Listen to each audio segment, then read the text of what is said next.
ಬಯಲು ಸೀಮೆಯ ಜನರನ್ನ ಬಿಟ್ಟು ಬಿಡದೆ ಮಳೆರಾಯ ಕಾಡ್ತಾ ಇರುವಂತದ್ದು. ಮಳೆಯ ಅವಾಂತರಕ್ಕೆ ಜನ ಜಾನುವಾರುಗಳು ರೋಸಿ ಹೋಗಿದ್ದಾರೆ.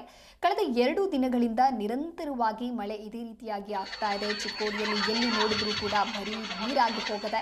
ಭಾರಿ ಪ್ರಮಾಣದ ಮಳೆಗೆ ಹಲವು ಬೆಳೆಗಳು ಜಲಾವೃತಗೊಂಡಿದೆ. ಫಸಲಿಗೆ ಬಂದಿರುವ ಹಲವು ಬೆಳೆ ಮಳೆಯ ನೀರಿನಲ್ಲಿ ಮುಳುಗಿ ನಾಶವಾಗಿದೆ. ಮಳೆಯ ಹೊಡೆತಕ್ಕೆ ಹಳ್ಳ ಕೊಳ್ಳಗಳು ತುಂಬಿ ಹರಿತಾ ಇರುವಂತಹ ದೃಶ್ಯಾವಳಿಗಳನ್ನ ನೀವು ಕೂಡ ಗಮನಿಸ್ತಾ ಇರಬಹುದು.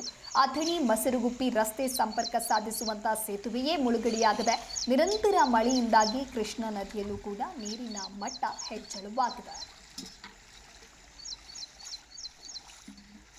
ಹಾಗೆ ಯಾದಗಿರಿ ಜಿಲ್ಲೆಯಲ್ಲೂ ಕೂಡ ಭಾರಿ ಮಳೆಯಾಗ್ತಾ ಇರೋದ್ರಿಂದ ಇಲ್ಲಿನ ಜನರು ತತ್ತರಿಸಿ ಹೋಗಿದ್ದಾರೆ. ಕಳೆದ 2 ದಿನಗಳಿಂದ ಸುರಿತಾ ಇರುವಂತಹ ಧಾರಾಕಾರ ಮಳೆಯಿಂದ ಸ್ವಕ್ಷೇತ್ರ ಸುರಪುರ ತಾಲೂಕಿನ ಪತ್ತೇಪುರ ಗ್ರಾಮದ ಯಲ್ಲಮ್ಮ ದೇವಸ್ಥಾನದ ಗುಡ್ಡದಲ್ಲಿ ಕೃತಕ ಜಲಪಾತ ನಿರ್ಮಾಣವಾಗಿದೆ.